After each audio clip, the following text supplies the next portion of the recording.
And welcome, ladies and gentlemen, to the monastery. And I screwed it up already. God damn it, Mildra. Try again. It has been a week.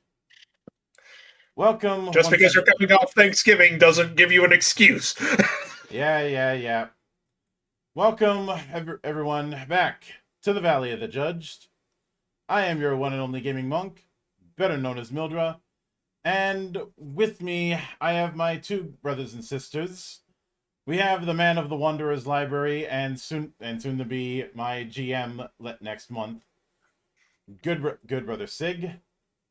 The Ghosts of Starlight Eve is happening Sunday, December 7th, everybody. Wait. And the lady with way too many intrusive thoughts this evening. Good sister Tabby. I will yeet Excel out the window. I'm telling you right now. With the computer with it. I'm telling you, this is the shit I have to put up with every day. My table does have headers, okay?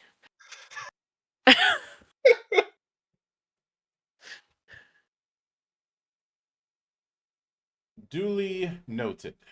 Let me just...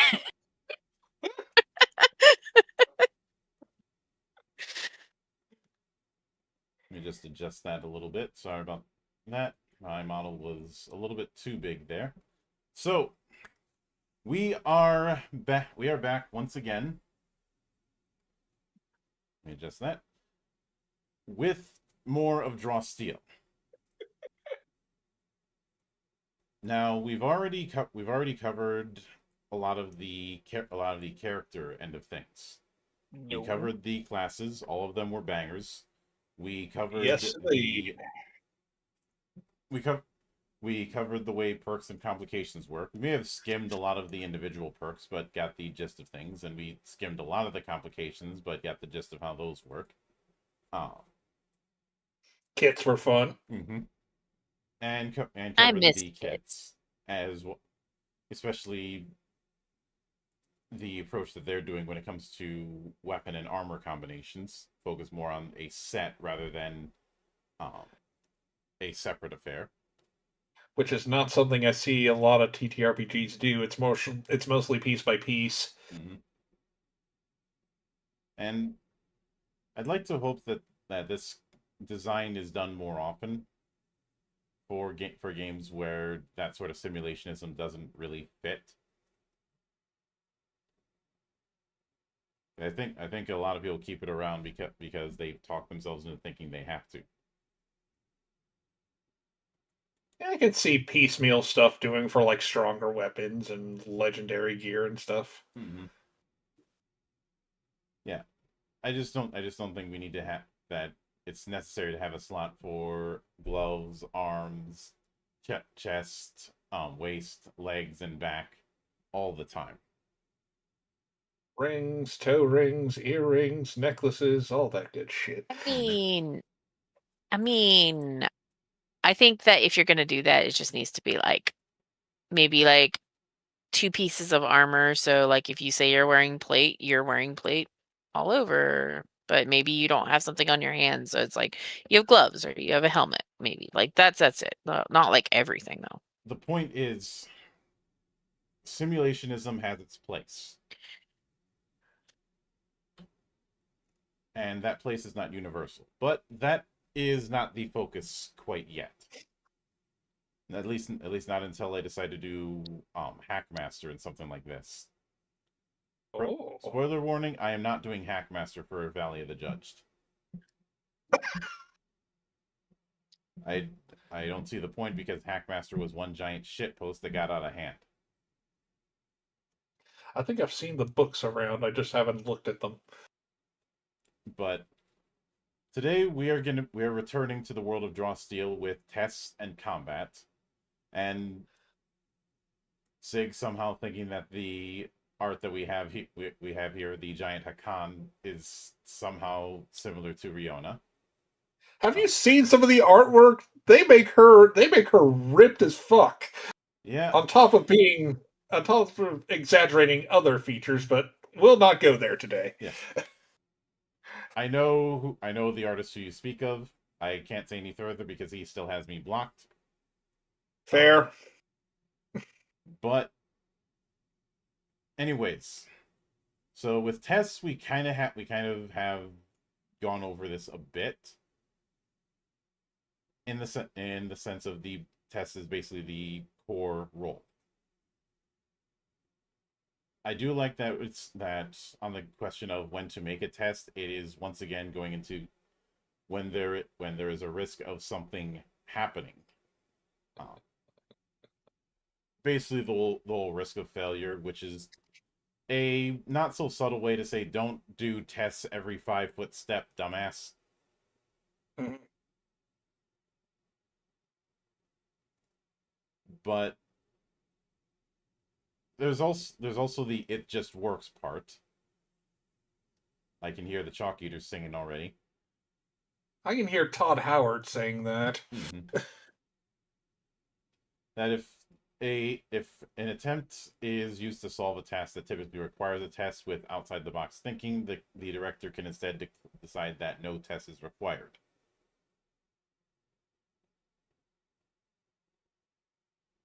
But said clever ideas work for free the first time. Subsequent times might require tests. But the way things work, you're making a power roll, adding the characteristic. If you have a skill that is relevant, you get a +2 bonus to the power roll. And then it's going into what sort of test you would do for which of the characteristics. So for might, agility, reason, intuition, and presence. Then the difficulty, which this is still operating on that 3-tier setup we saw throughout the classes. It's just doing different setups. So it is more of like an easy test. An 11 or less is success with consequence. 12 to 16 is a success. 17 or higher is success with the reward, as well as an additional reward if you get a 19 or 20. In fact, if you roll a natural 19 and 20, it's always success with a reward, regardless if it's easy, medium, or a hard test. On a medium test, Tier 1 is a failure, Tier 2 is a success with consequence, Tier 3 is a success. And on a hard test, Tier 1 is failure with consequence, Tier 2 is failure, Tier 3 is success.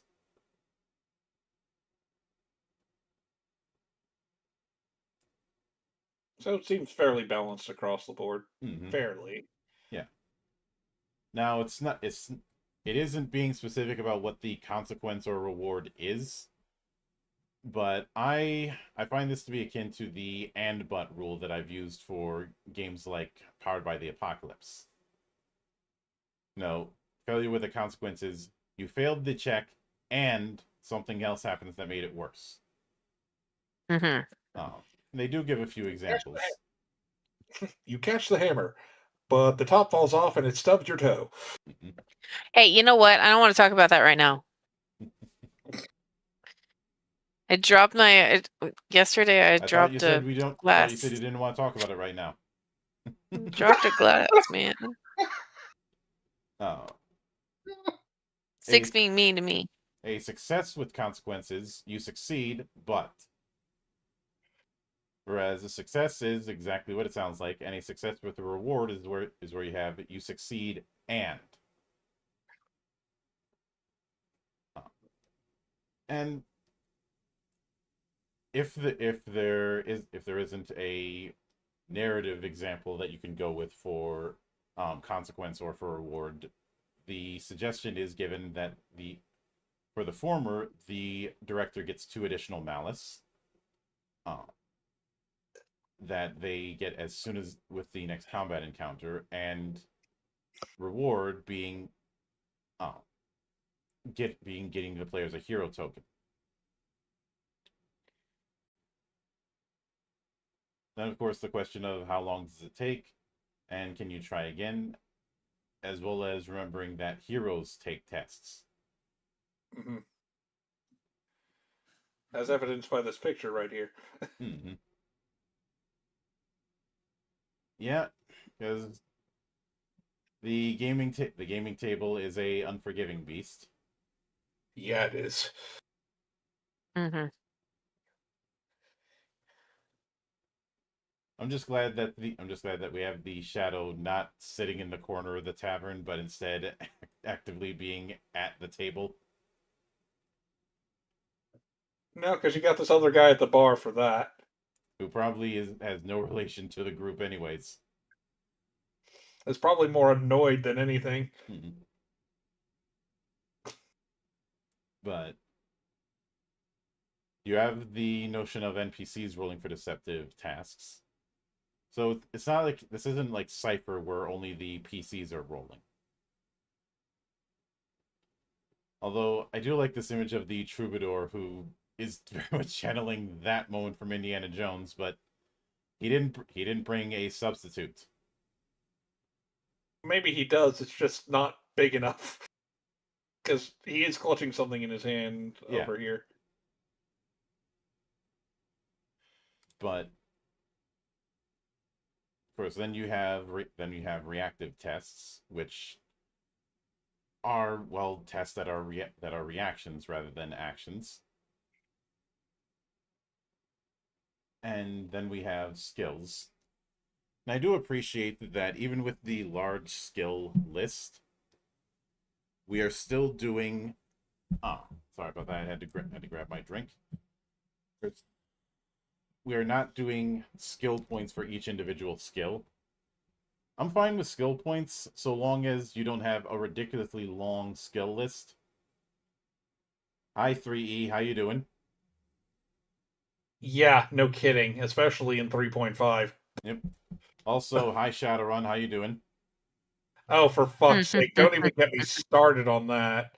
Don't get me wrong, I love playing Shadowrun Returns and I loved all you could do with it, but come on! That's what there was a bit of a discussion in the Discord earlier today about Shadowrun, and I had said 5th edition was attempted to address the problem, but it could only do so much. And for as much hate as 6th edition gets, it doesn't have nearly the offensively long skill list. And I don't have to deal with that whole thing of every individual skill having its not every individual skill, every individual weapon having its own skill. Oh yes. Or in some cases having it that instead of having just a general pistol skill, you had one for automatic pistols, one for semi-automatic pistols, and one for revolvers. Hi, Borderlands 1. Mm-hmm. Which is way too much. Mm-hmm. Especially when you are going to have a very limited pool of skill points to spend.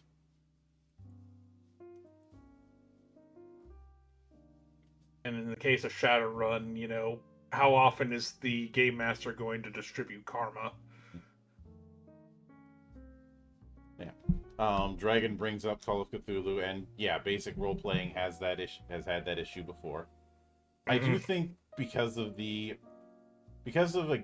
fact that Call of Cthulhu is built on investigators, the problem is alleviated somewhat.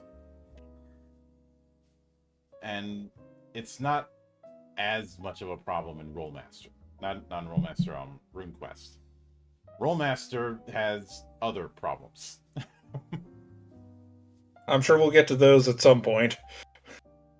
I may end up visiting them if I cover against the Dark Master or against the Star Master when that comes out. I had thought about doing a one-shot of it, but then I looked at it and I said, this is not compatible with how I do one-shots.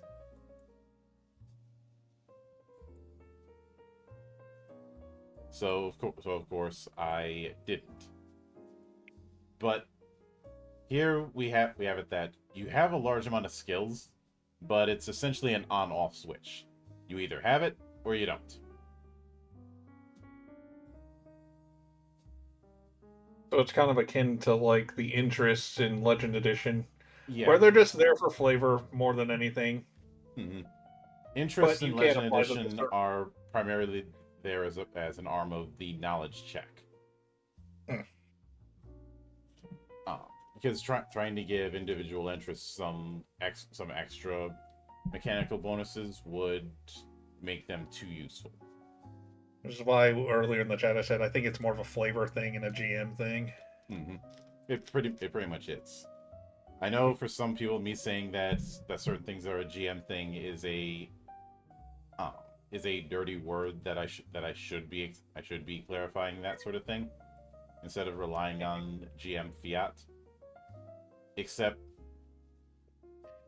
remember that in the early years, a GM was referred to as a referee. Yeah. And even in professional sports, there's a degree of call it on the fly that a referee is expected to have. Whether it be in football, baseball, well, it's umpires in baseball, football for my European friends, or basketball. There is an understanding that regardless of how big the rule book is, and a sports rule book will be multiple times larger than any RPG rule book, I can say that. I have gone through the NFL rule book. That thing is 3 times bigger. It's bigger than my book.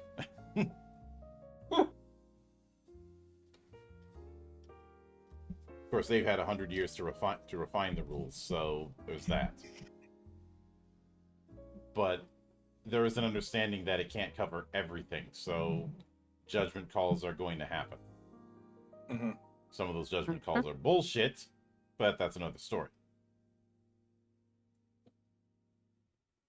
But we have these skills broken into different groups instead of putting them in all one big ass list, which I appreciate. And each of the classes had access to certain ones. Mm-hmm.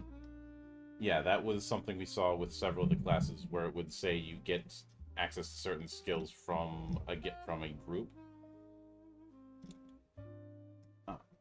So what we have is crafting skills, which include alchemy, architecture, blacksmithing, carpentry, cooking, fletching, forgery, jewelry, mechanics, and tinkering. Tailoring. Yep. It's tailoring, not tinkering, even though I'm sure tinkering could probably fit in there somewhere. I think tinkering would fit into mechanics. I don't know why I said tinkering. That's all right. I was just like, wait, what? Mm-hmm. Doesn't look like tinkering. Then exploration skills, which include climb, drive, endurance, gymnastics, heal, jump, lift, navigate, ride, and swim. I do think things like climb, lift, and the like could be combined into athletics, but that's just me. Mm. But then we have interpersonal skills. So these are your diplomancer skills. Do we have brag, empathize, flirt, gamble, handle animals, interrogate, intimidate, lead, lie, music, perform, persuade, and read person. So just your skills on a daily basis. Well, except for handle animals.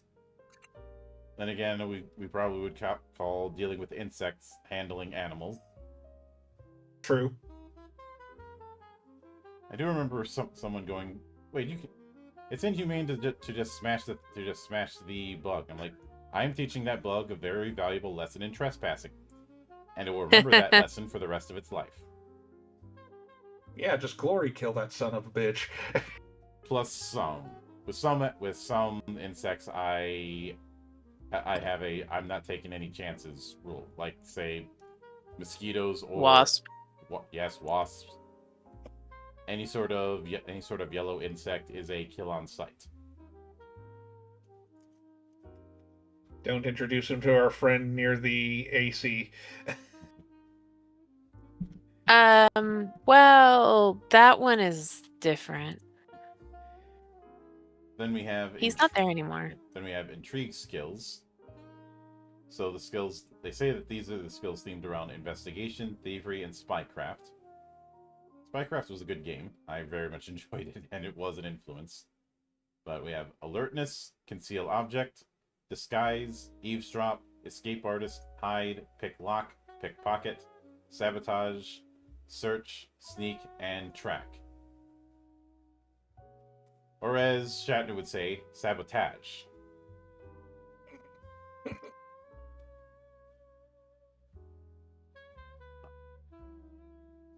But it is interesting the choice made there.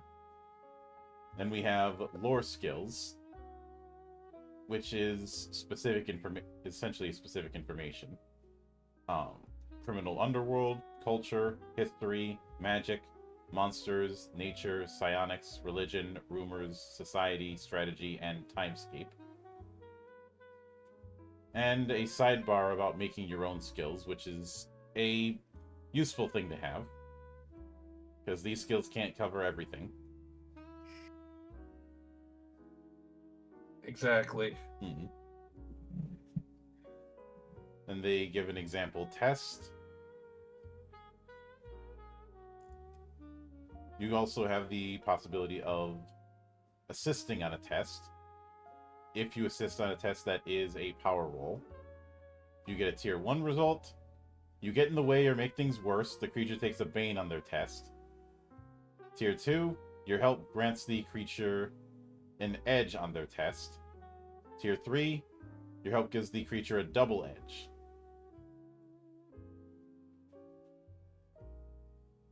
Which is very, very nice. I'd say that makes assisting far more valuable than just, they get a +2 to the check.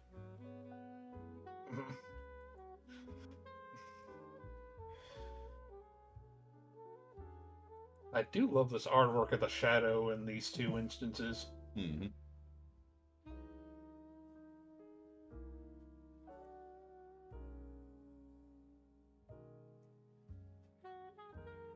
Heck, even the one on the next page is not bad. Yep. So the next part we go into is hide and sneak, which is obviously going to be essential to characters like Shadows. But but stealth mechanics is one of those things that's present, but I feel like a lot of games that use it don't fully take advantage of it. Or it's too context sensitive to take advantage of it. Or worse, you have people who try to pull the realism card and put way too many roadblocks into it, making the sneaky character all but pointless. And yes, I'm including several quote-unquote old school games in that. But in order to hide, you need to have cover or concealment. And when you use the hide maneuver to hide during combat, while you have cover or concealment, you're automatically hidden unless the director says otherwise. If you hide outside of combat, the director might ask you to make a test using the hide skill. While you are hidden, you can't be targeted with abilities unless they have the area keyword. The benefit ends as soon as you're no longer hidden from that creature. Which means if you're dealing with a enemy group that is trying to be sneaky, the solution, carpet bombing. So the cardboard box wouldn't work this time. Mm-hmm. Imagine trying to use the cardboard box against the Fury. Oh God! Like, thanks for giving me an oven to cook you in, dumbass. No, it's just kindling.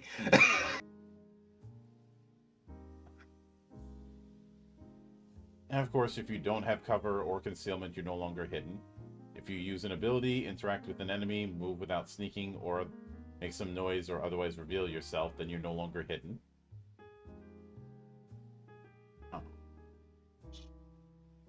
Of course, you can search for hidden creatures, as long as they're within 10 squares of you and have line of effect. This is a intuition test making the search skill, and any hidden creatures within 10 squares of you each have to make a agility test using the hide skill. At the director's You discretion. did it again.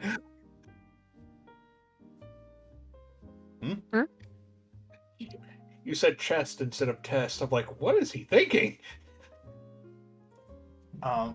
It's been a long day. Maybe I was about to say maybe thinking about opening a chest. But I do like the fact that there is this 10 square range instead of a 5-foot range like I've seen in some cases.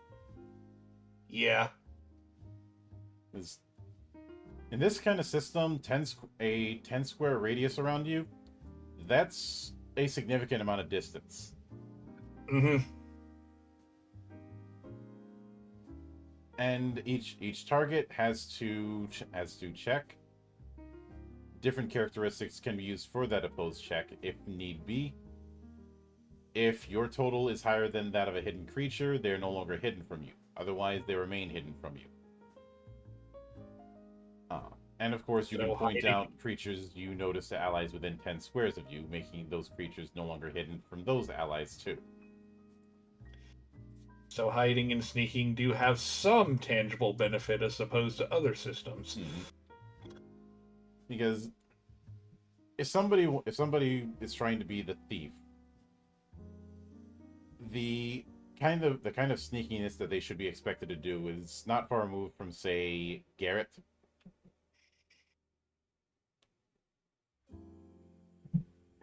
And you shouldn't assume that your opposition is always Benny. Yeah.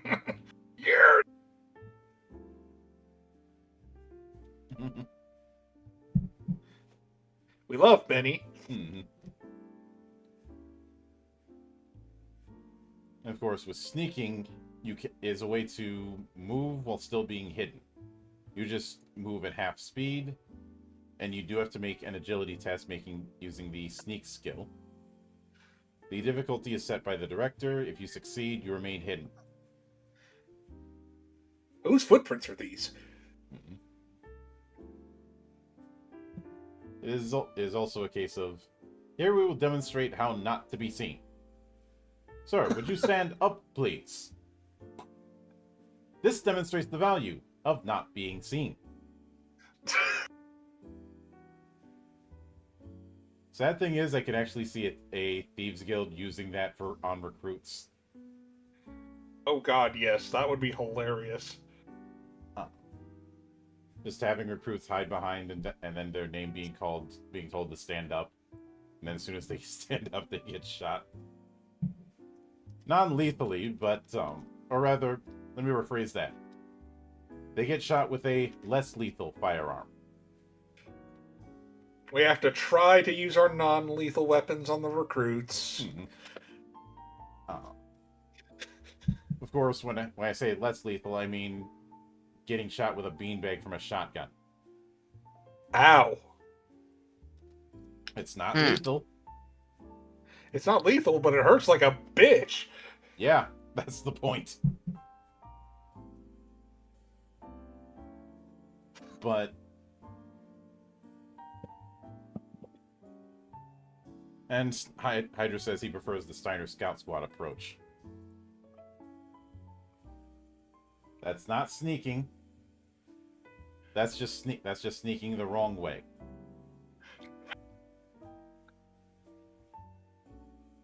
But we also have group tests. So when you have a group doing the thing,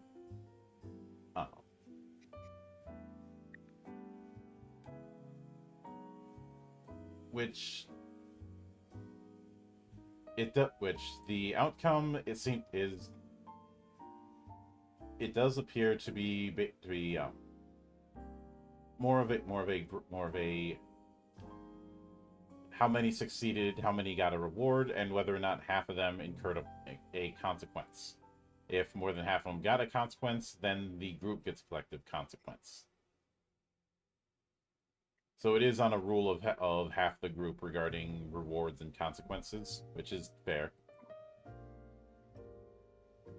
Reminds me of this one Gmod idiot box I've seen where they had 3 level 99 people all playing, I think it was Payday 2, and then the one noob.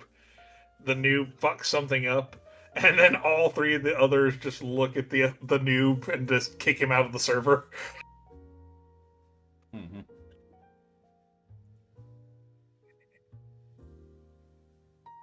Pretty much. But then we have montage tests. Those ones that are meant to be over a lengthy amount of time.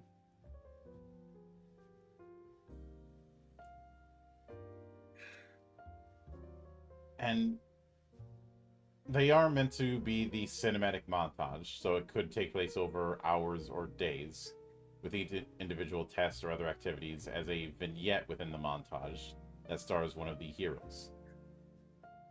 Combat encounters, negotiations, and challenges can break up a montage test.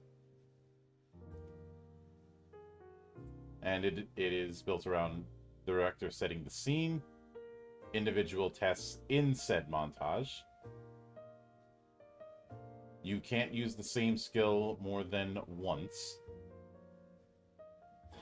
Although that's on an individual basis. Multiple characters could use the same skill. Mm-hmm. New challenges for each test is another option.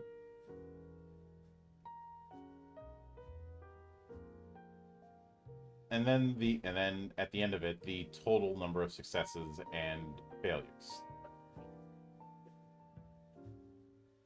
Basically, when the number of successes equals the success limit, the montage ends and you achieve total success. It can also end when the number of failed tests equals the failure limit. Now, how many that means depends on the test difficulty. So for an easy montage, the success and failure limit is 5 each. For a moderate, it's 6 and 4, and for hard, it's 7 and 3. Though this is assuming a party of 5 or more. If you've got 4 or less heroes, decrease the success limit and failure limits by 1 for every hero fewer than 5. But for 6 or more, increase the success and failure limits by 1 for each hero more than 5. So group size plays into it. Mm-hmm. Which makes sense. If you've got multiple people, you'll have more opportunities for successes or failures. So that would be a reason to do that.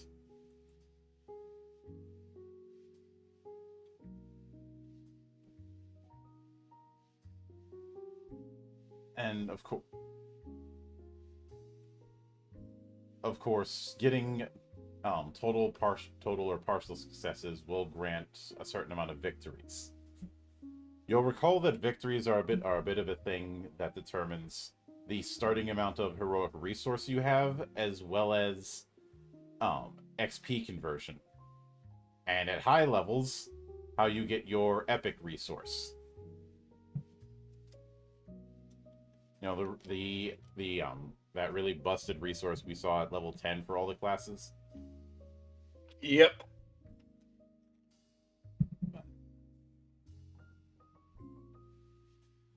So the basic tests is everything that I expected it was going to be. I think some of the more interesting parts were the montages.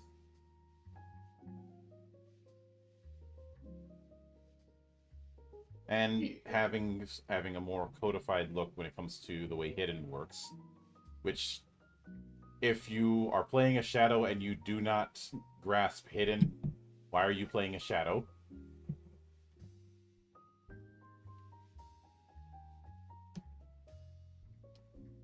But then we have combat. And of course, the art that we use for combat has to involve a dragon. Though Of course it does. though the art we have here, this could be the cover of a power metal album. In fact, I seem to have True. seen that a lot with a lot of the art throughout Draw Steel. I like the dragon. It has some very good art, so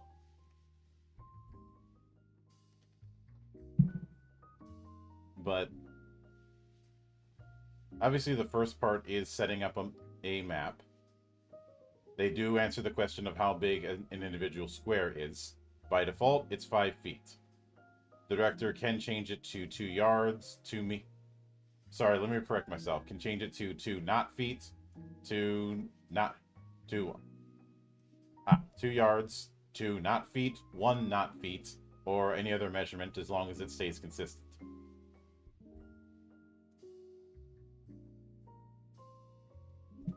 I know some might go, why do you have to shed on the metric system like that?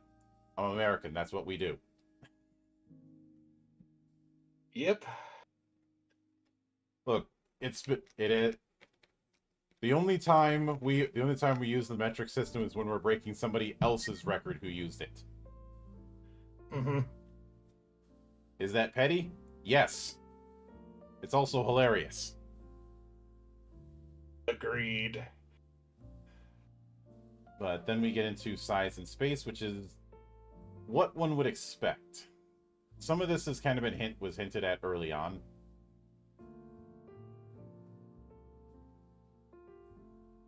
But it's more of the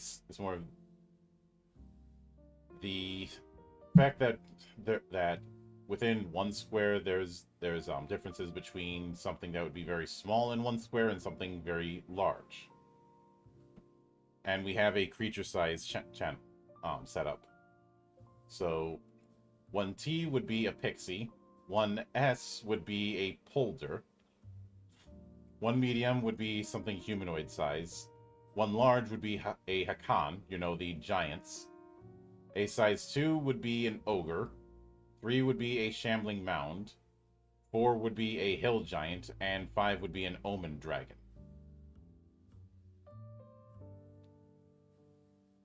But remember, more sides means more opportunities for flanking. I was about to say, is this like the Omen Wasps, only worse? No. Okay, glad we got that cleared up. Although I'm pretty sure I know it'd be tempting to say that an Etten would be size 2, but no, those things are still size 1. I'm putting them as size 1M because fuck Ettins. Yeah, they just keep spawning endlessly forever and ever. Mm-hmm. I know one would say, why do you hate Ettins so much? You can blame Hexen for that. That reminds me, I gotta play through that again. Mm-hmm.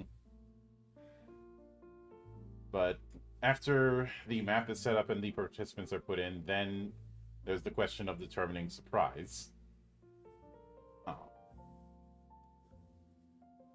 Although I do like that they point out that surprise shouldn't be assumed as something you can do if the opposition isn't smart enough to be surprised.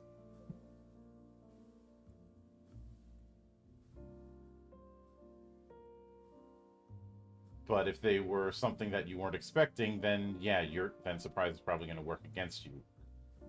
Like if the heroes fail to notice that the cloaked figures are brain-devouring zombies, which how the hell did they get into a bar if that's the case?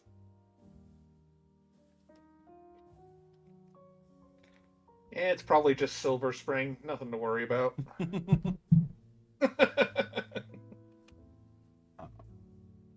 It could be Ravenholm, but we don't go there anymore. True. Then when it comes to who goes first, instead of rolling for individual initiative, uh, the director or player they choose rolls a d10 on a 6 or higher. The players determine who goes first. The hero side or the other side. Otherwise, the director decides who goes first. Almost reminds me of the coin toss you'd see at the start of a football game. Like you call heads or tails, and then you just say if you're going to be kicking or receiving. And if you're really stupid, you say we want the ball and we're going to score, like Seattle did in that one game and ended up screwing themselves over in the process. Whoops. Because they were confident that they were going to score, and then they lost that game.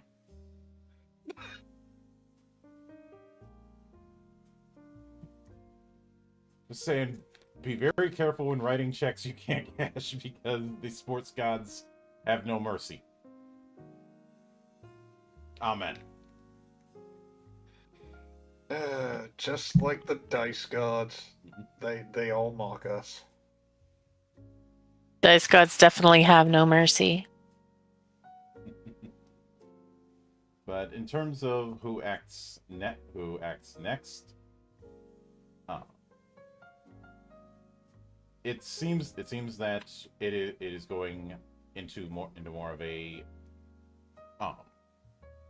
popcorn initiative.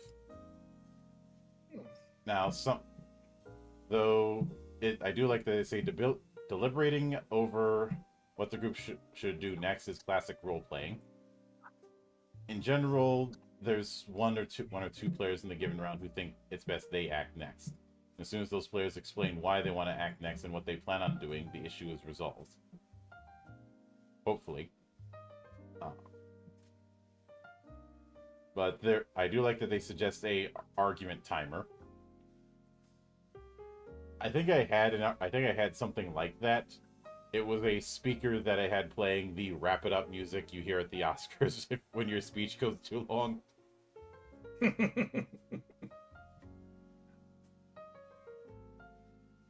I know Chappelle's Show did the joke as well, but if I'm gonna steal, I may as well steal from the best. Right.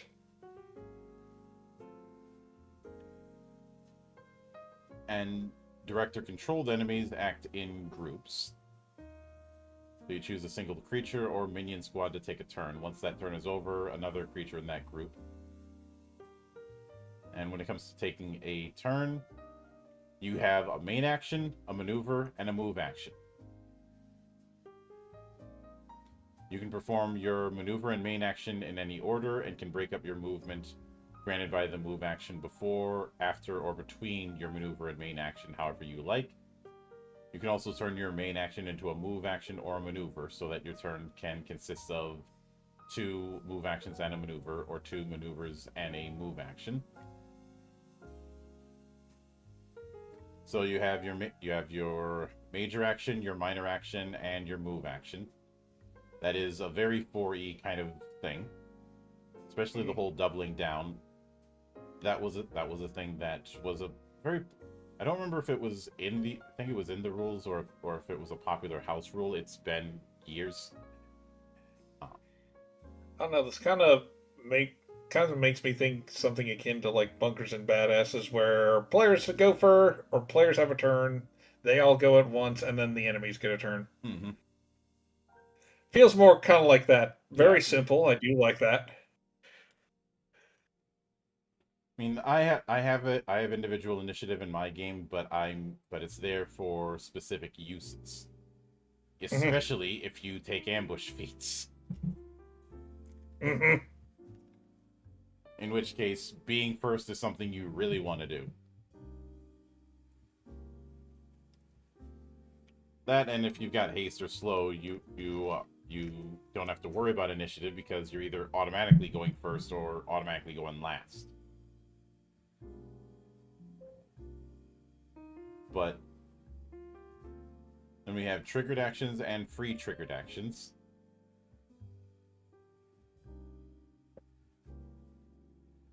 And you can only use one triggered action per round, either on your turn or on another creature's turn. but only when the trigger occurs. Free triggered actions are similar, but they don't count against that one limit.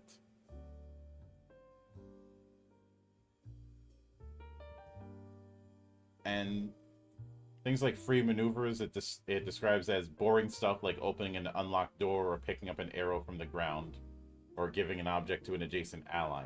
Don't require a maneuver or a main action, you just do it.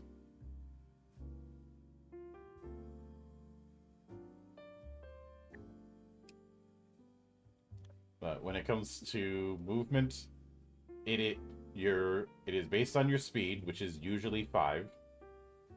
Some bigger or smaller characters might have more or less movement. But I do like this little sentence here. All squares adjacent to your character cost 1 movement to move into. No, there's no Pythagorean theorem on the grid. It's a game, don't overthink it. Mm-hmm. A lot of people forget that last part. But what if I like to overthink? And do it on your own time because the other people might not want to deal with that kind of overthinking. That means no clipping. Okay. Maybe this time. You can't exceed speed, you can't cut corners, pretty standard affair. There's also the matter of shifting. And much like in 4E, the reason you'd want to shift is to move without triggering opportunity attacks. Something that was actually mentioned quite a bit as we covered the classes. Mm-hmm. Now we see its practical applications. Yep. Back in 4E, kobolds were notorious for abusing shifting, which is why that kobold incident happened where a party of first levelers went up against a bunch of kobolds and got wiped. They must have thought it'd have been just like Tower of Doom. Oh, they thought, oh, it's a bunch of kobolds. This will be easy. Yeah, like I said, they thought it was Tower of Doom. Because those are some of the first enemies you meet in that game. Mm-hmm. But, and then I said, as an aside, I said this in a previous stream, and I also said this on Twitter. I'm of the opinion that the cast of the Mystara duology would have a difficult time being done in any edition of D&D. Yep. Absolutely. Unless you did very specific homebrewing and house ruling. I think at that point you've crossed the threshold. But the way in any case, if you wanted to do that, you'd want to use something like Old School Essentials or something. Only problem is Old School Essentials is still going on that whole fighters are just doing basic attack kind of shit. Yeah, that is true.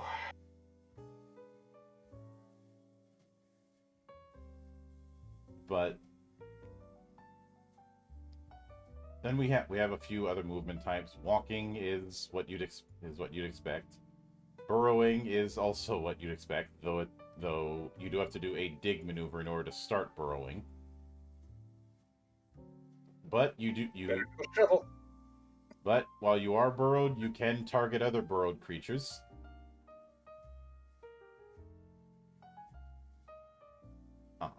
Just don't be a shadow with the explosives build. Mm-hmm. Though if you're on the ground and you're adjacent to a character or creature who's beneath the ground while burrowing, you can use a maneuver to pull that creature up 1 square out of the ground, provided they're willing. But if a creature can't burrow, wants to dig into the ground, they can use the following ability, provided they have 2 or more speed. A Claw Dirt maneuver. It's a might power roll. Tier 1, you can move 1 square into, out of, or through ground you're touching that can be burrowed through, and you are slowed and weakened, end of turn. At tier 2, you're just slowed. At tier 3, you move without being slowed or weakened.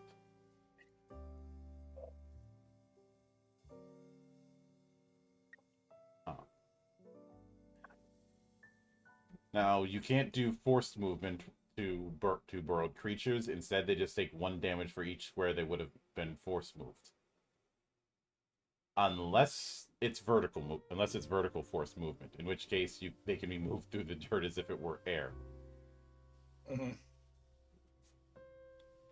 Then we have climbing and swimming. You can climb other creatures. It is a might or agility power roll in order to do so. And if you climb or ride on it, you have edge on melee abilities against them. But the creature can attempt to knock you off using a power roll themselves.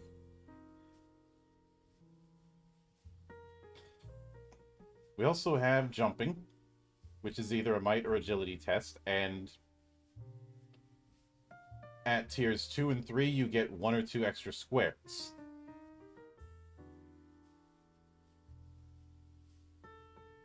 So you have crawling. Remember, folks, prone gets you home. Flying, which is exactly what it sounds like, but just don't get knocked prone while you're flying.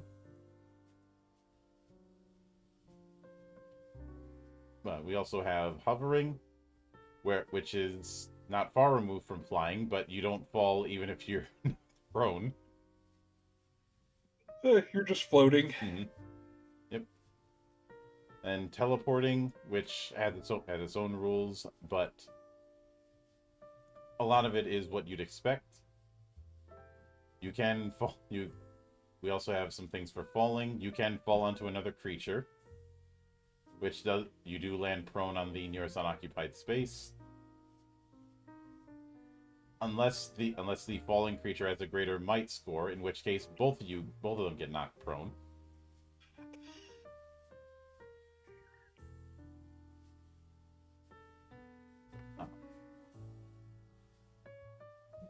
Of course, we have difficult terrain, which costs an additional square of movement to enter a square of it. Damaging terrain, which works as you'd expect. The high ground. We're all thinking the meme. We can check that off the list and move on. I was about to say, I swear to God, if you do that. I have the high ground. God damn it, Tabby. What? We were all thinking it. Not the point. But rails. Mm-hmm. And of course, force movement, which we have 3 forms of force movement. A lot of these we did see during the look at the classes. So push, you're moving them that many squares in a straight line, no vertical. Pull is the exact opposite, of course. And slide, you're moving them in any direction except for vertically. And a slide does not need to be a straight line.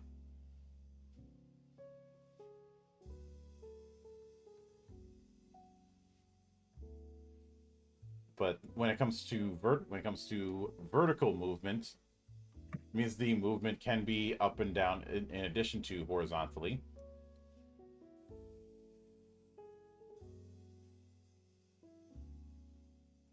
And I do appreciate that we have rules for slamming into creatures, because I enjoy turning the battlefield into a pinball game. So you just go in, you caber toss somebody into someone else?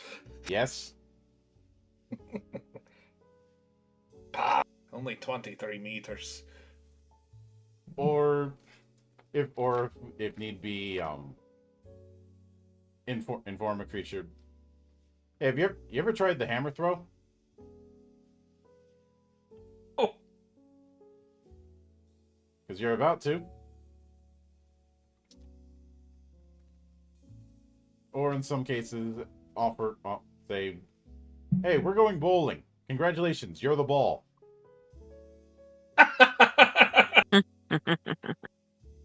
And Hydra already made the joke about the fastball special in this series.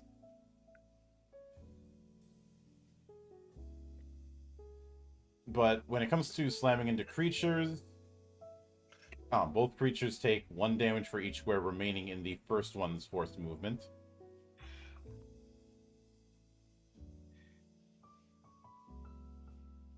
When it comes to slamming into objects, they take 2 damage plus 1 more for each square remaining in that forced movement. And at the director's discretion, you can have it that certain types of objects do more damage per square. A wood object, 3 damage for each square. A stone object, 6 damage for each square. A metal object, 9 damage for each square. If those objects are force moved into creatures, or other objects take damage as if they were creatures.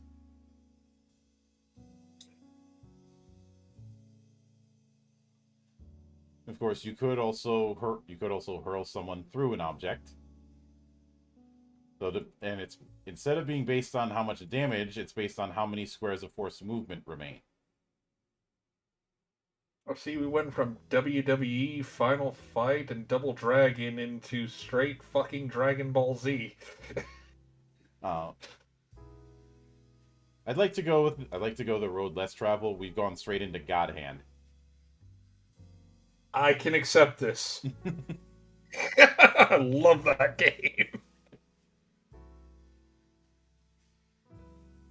But, for example, with 1 square of glass, it costs 1 square force movement. The creature moved takes 3 damage. Versus 1 square of metal, it costs 9 remaining squares, and the creature takes 11 damage. Ow! Well, because it's so easy to go through glass, it means that is something that's going to be used for a tavern fight, because, let's be honest, tavern fights are inevitable. Mm-hmm.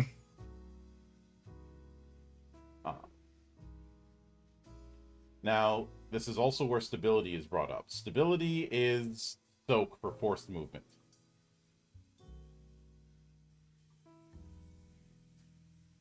If the more of it you have, the harder it is for someone to force move you.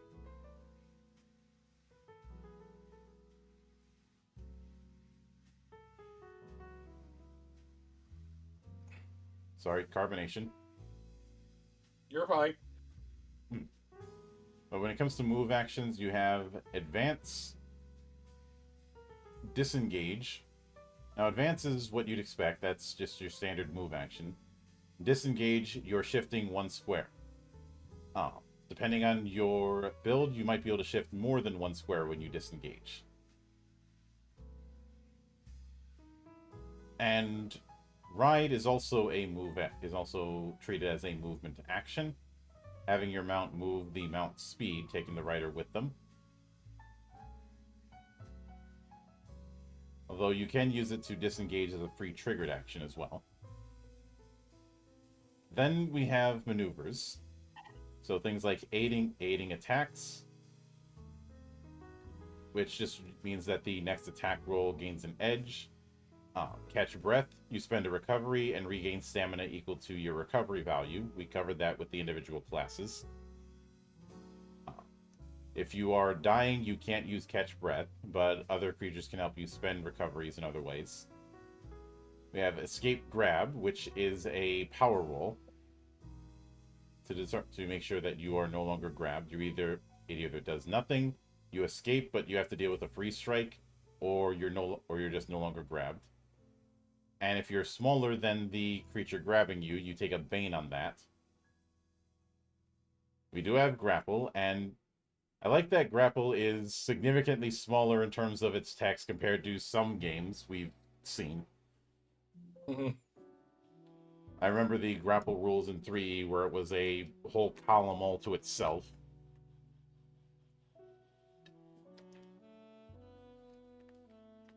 But here it's just a might power roll.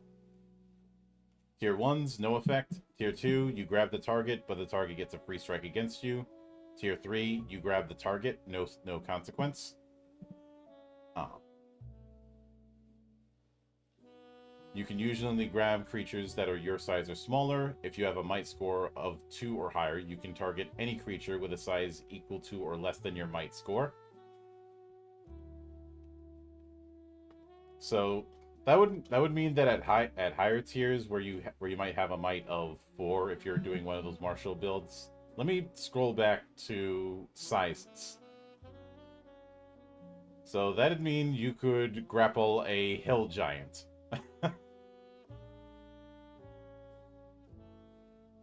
Sounds legit.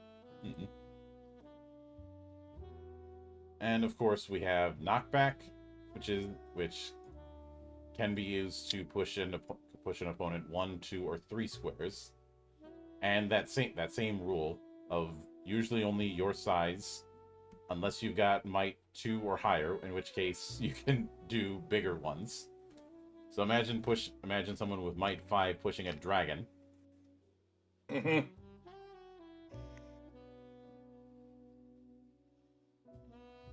Of course, you can make or assist a test.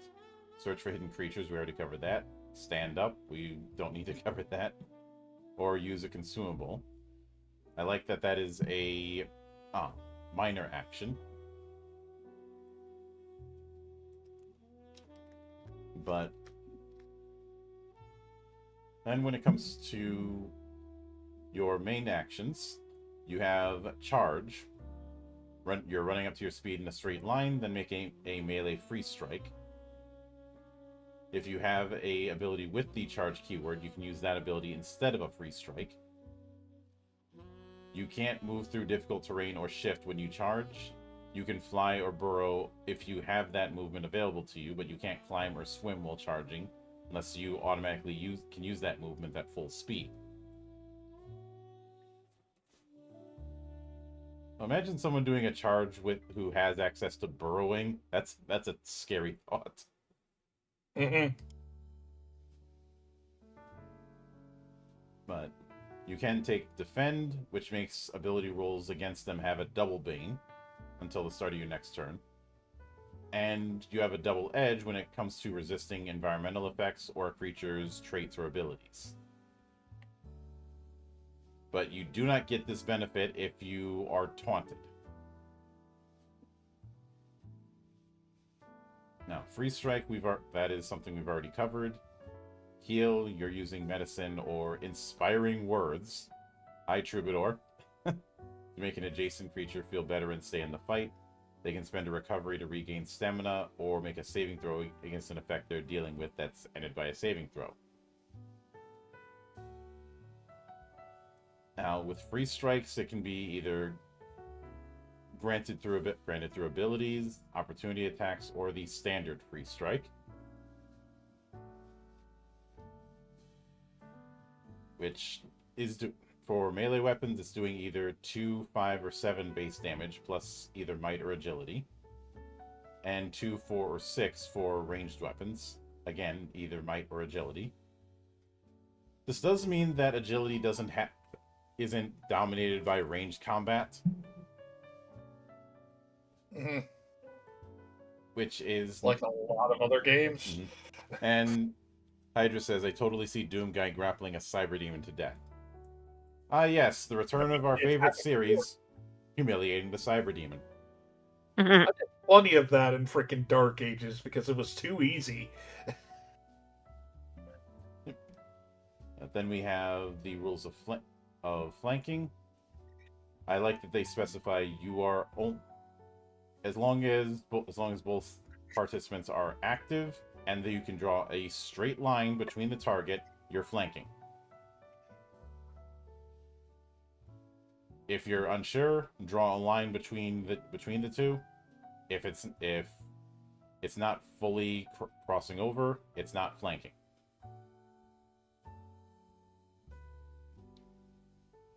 Now, while flanking an enemy, you have an edge on melee strikes against them.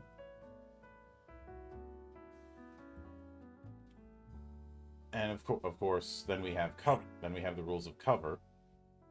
If you are targeting an enemy who has cover, then you take a bane on damage dealing abilities used against them. After all, you can't really shoot anyone with a gun who's hiding behind a wall. Mm-hmm. You'll definitely hit something, but it's not your target. Mm-hmm. Now, the way you fix that is with a bigger gun. True. Mm-hmm.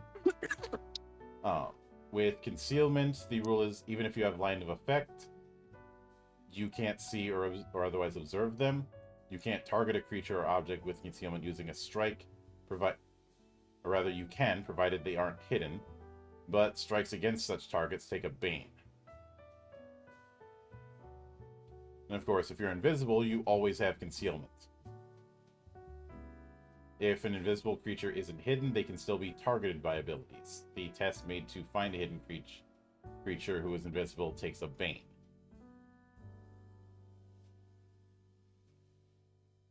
Of course, then we get to damage. Some of the damage types we've kind of delved into. If you have damage immunity, it is basically the equivalent of damage reduction, unless it's all, in which case you're not getting hit with that kind of damage.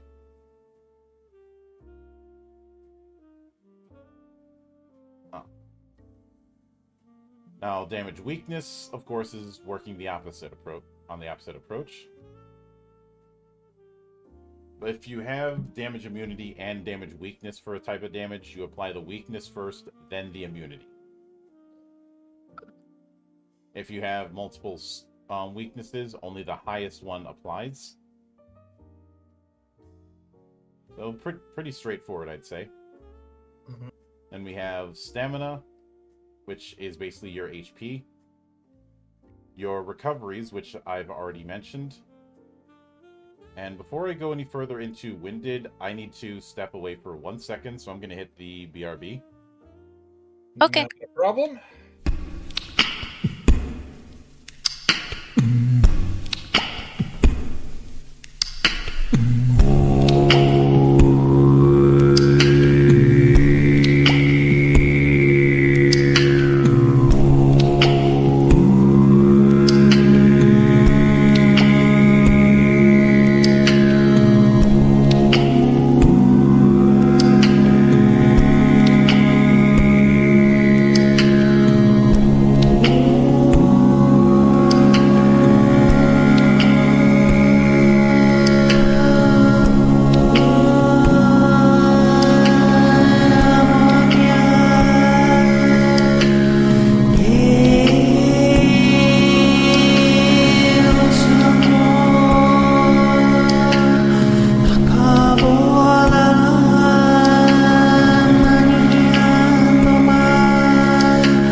And we are back. So, Winded, which I was getting into before I had to step aside, that is equivalent to SOS in my system or Bloodied back in 4th edition. You are winded when you're at half your max stamina. Now, winded on its own doesn't do anything, but it can proc into other things. When your stamina is at 0, you are dying. You can't use catch breath. And if it reaches the negative of your winded value, you die.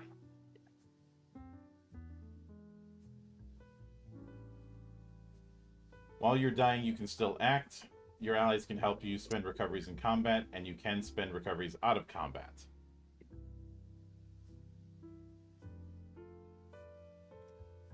And you'll remember that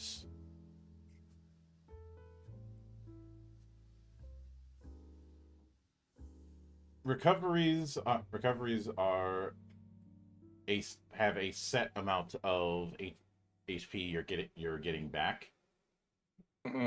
Which I bring that up just to reiterate what I've said in the past, that anyone telling me that hit dice in 5e is the successor to healing surges in 4th is fucking wrong. I was about to say bullshit. Sorry, that came out of nowhere. Should really have that looked at. Probably. But when we get into director-controlled creatures, they do not have recoveries. You can knock them out if you so choose. Some abilities will give you temporary stamina, of course, and you do have a degree of object stamina. But what I appreciate with the object stamina here is it's even something like metal is not strong enough to be a problem. I think we've all had that incident where somebody wants to kick the door down, but they didn't do enough damage compared to the door's HP. Tell that to my barbarian. But it is something that has happened. Where someone tries to kick the door down, but all they do is dent it. Because they didn't roll my for shoulder! enough damage.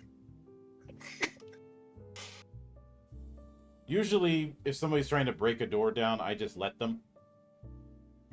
Instead of having to go through this whole thing. One time when I let somebody, they ended up drop kicking the door and then using the door as an improvised surfboard with the person who they kicked on it. Ah, so he pulled a Kazuma Kiryu. I think he was channeling Devil May Cry 3 at the time. Once again, that's valid. But then we have underwater combat. If you're in water, you have fire immunity 5 and lightning weakness 5. If you can't automatically swim at full speed while moving, power rolls take a bane. But at least there are no hit scanners in the water. No, there's just too many gill beasts. Oh god. But we do have the option for mounted combat. I like that we have essentially a polder riding a pony. A war pony. Mm-mm. This is the best thing ever. And then the means of defeating combat, or not defeating combat, but the end of the conditions for ending combat, whether it be thin out their numbers, defeating a specific foe, or getting the thing, or destroying the thing. I do like that they go into the different options. Mhm.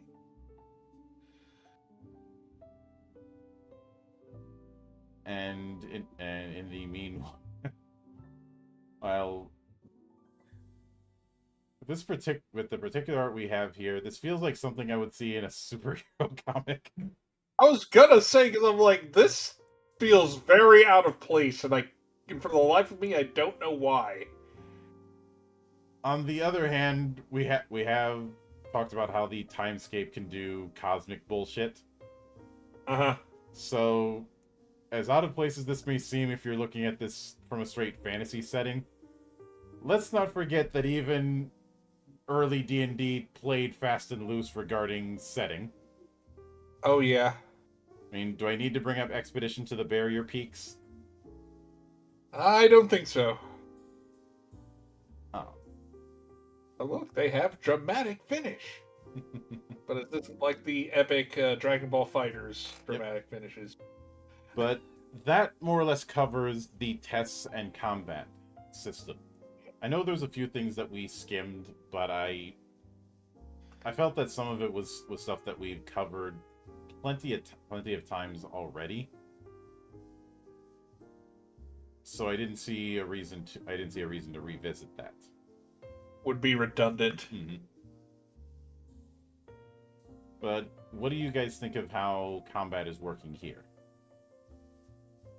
Definitely very different. I like how it could go from dynamic scenes to full-on comedy in some case with the physics and the throwing people through shit. Mm-hmm. But it definitely seems very fun. Yeah. It's fun.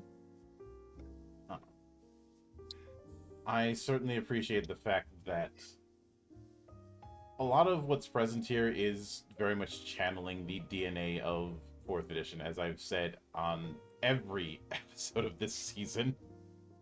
Mm-hmm. The fact that object durability is not trying to go for a realistic approach, but rather a dramatic approach, makes me smile. Well, you're playing heroes. It's Mhm. demonstrated from the beginning. I also like how hiding and sneaking kind of has a bit more at stake versus other games. Yeah, you actually have codified rules for hiding. Mm-hmm. In a lot of cases, it's been just a skill check, and I think what you mean by the risk when it comes to it is the fact that enemies can actively search for you, and Yeah, you're you not still have some guaranteed. danger of being detected. Mm-hmm. Which those of us who've played stealth video games know that particular risk. And as tempting as it would be to bring up Metal Gear Solid, instead I'd like to invoke Tenchu. Oh God, I haven't heard Tenchu in forever, and it's been forever since I've seen that. Mm-hmm.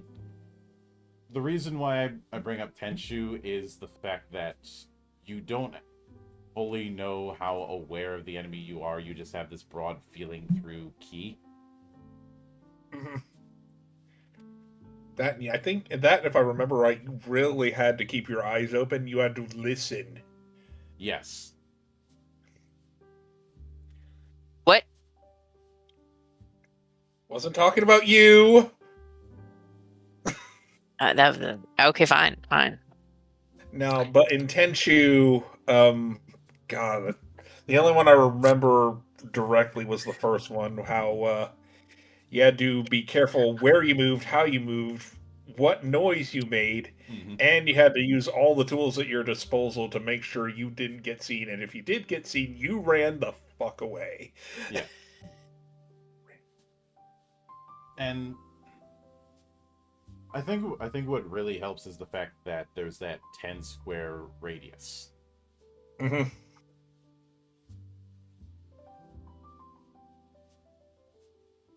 Oh. in a lot of games that try to do the whole search thing, it's akin to someone searching for traps every 5 feet. Here you have a much bigger radius because, well, it's not like your vision is limited to just what's in front of you. For those that search for traps every 5 feet, no, I have monster closets. Enjoy! Oh, taking a cue out of the Casali brothers, I see. Yep. Yeah, and we've seen the meme of let's just look at this closet, and then we have way too many fucking revenants. 5 out of 10 monster closet. 10 out of 10 meme. So if I really wanted to mess with somebody, I wouldn't put revenants in those. I put pain elementals.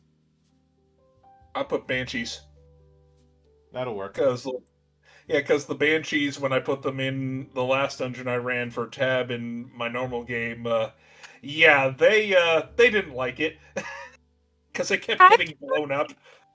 I mean, I thought it was kind of cool, but it was fun. Mm-hmm.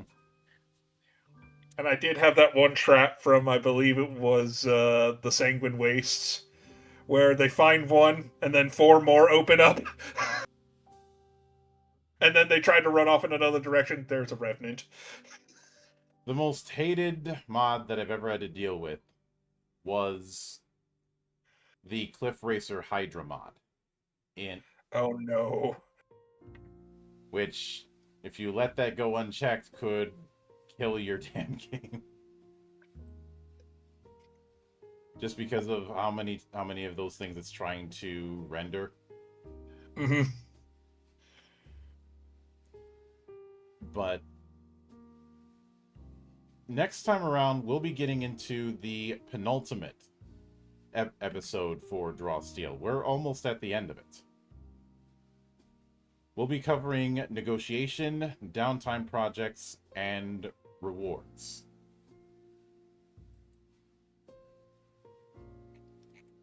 Negotiations we've kind of talked about. That's going to be where the Diplomancer is very much featured. Downtime projects have been hinted at with a few parts of the kit that we've covered, and of course rewards, well, is self-explanatory. So keep an eye out for that next week, as we do return to a proper schedule for a few weeks, at least until Christmas comes along. Though Christmas isn't on a Friday this year, so we won't have to worry about that. And actually, I don't think we'll have to worry about that at all, because Christmas Day is on the 25th, and let's be honest, nothing happens on Christmas Day itself. It's Christmas Eve where all of the crazy stuff happens. Yeah. So keep an eye out for that. And as always, a sincere thanks to everyone who took the time out of their schedule to come all the way to my monastery and enjoy the madness that happens here. And there will be plenty more where that came from, as there always is here, on the open bar of the internet.